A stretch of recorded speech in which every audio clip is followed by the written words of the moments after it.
Hey there, it's Matthew Miller here, and I just thought I'd do a quick little tutorial on how I use Automator, the program that's built into I think every Macintosh, every Mac computer, to organize my media files that are shot on these HDSLRs or these flip cameras or whatever. They like to make their own movie titles and names, and I don't like that. I like to make the files named what I want them to be named, but I don't want to name them all one by one. So I figured out how to use Automator to give myself titles, names. So I'm going to give you a little explanation here. This is a whole bunch of media that I shot just this past weekend in Santa Barbara for Santa Barbara Boot Camp, which is a friend of mine. He's got a big health and fitness retreat up there. It's pretty cool. So we were up there shooting some stuff. I'm just gonna showcase a little bit of that media. You can see we shot it on HDSLRs. Very nice depth of field. People working out up in the mountains. Very cool stuff. But originally it came in labels like this: MVI underscore 0008.move. There's Ricky, Iceman, our coach. Go do it. Get buff now. Damn it. I'm going to join you one day, Ricky. But this time, luckily, I got out of it because I was shooting the video. But it was a hard workout.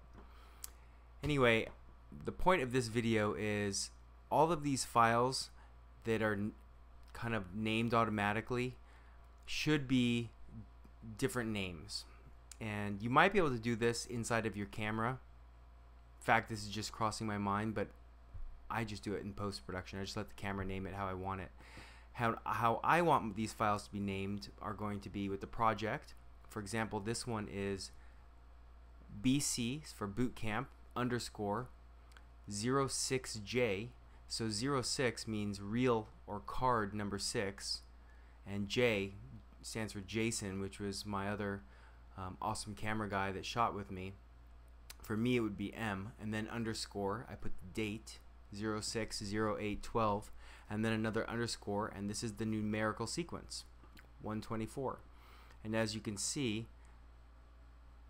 up here, it goes from 91 to 124 in this clip, and in this clip it's like 60 to 90. So I hope that makes sense. You want to have it in a nice sequential order. I want to have my date in the name. I want to have who shot it. I want to know which reel, and I want to know which project, so that when the time comes that I want to go back to relink all the media, if it gets all relinked in whatever editing program I'm working in, or when I convert it to ProRes or whatever I might want to do, I know exactly which file was the base file.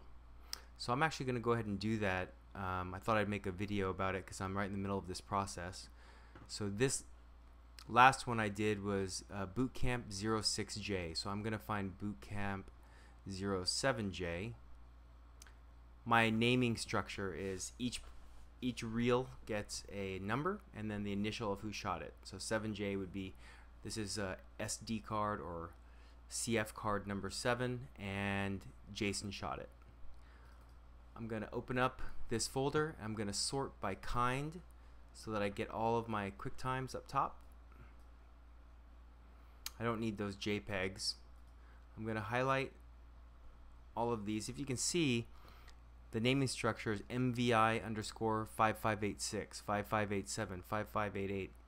That doesn't mean anything to me. I want my files to mean something to my editing. So then I'm going to open up this program called Automator.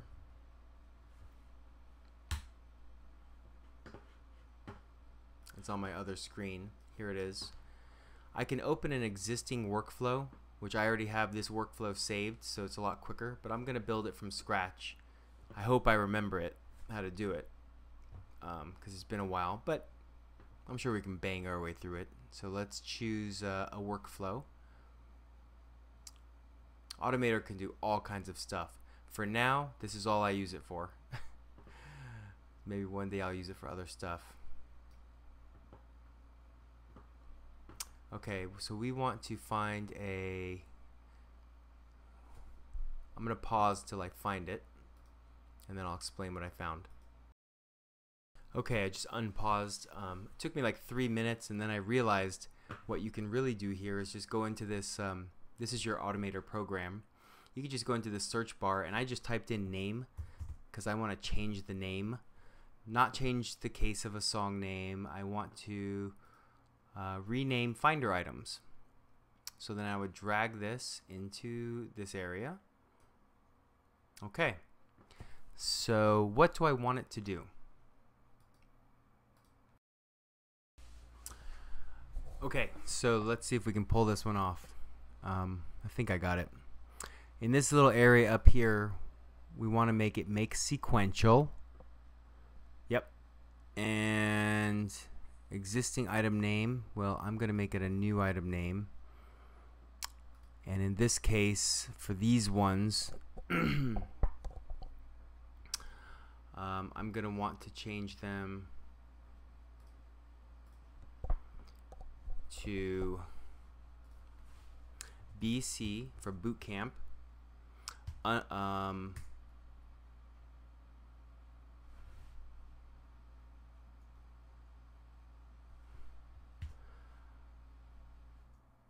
Underscore 0607J. That's just my little naming function. You can name it however you want. And then I'm going to do an underscore. And then the date I like to put right in the title. And we shot this on June 8th, 2012. And that's it. That's my funky naming function. You can take that or leave that one. My numbers, I want them to start at 125 because my last card ended at 124, if you can see right there. So this one I want to start at 125, and then I want to have an underscore separate it. It kind of, if you look at this example window right here, it kind of shows you how it's going to end up looking. This .xxx at the end, that's going to be what file format it is. I think that's it. So then I'm going to come in here, I'm going to grab all the files that I want to change the names of. There we go. Grab them all. Make sure they're in the correct order, which they are. And then I'm going to drag all these suckers and stick them above that. And it kind of made its own little thing. Box, cube, flow. I guess it's called a workflow. And the next step you want to do is hit run. And by hitting run, it's actually going to change all of these names. Add yeah. That's what it's supposed to do. So let's see. Because I have set this up before, but it's been a while. So I want to make sure that this works again. Let's try it. We can always undo it, I think. Yeah, it looks like it worked.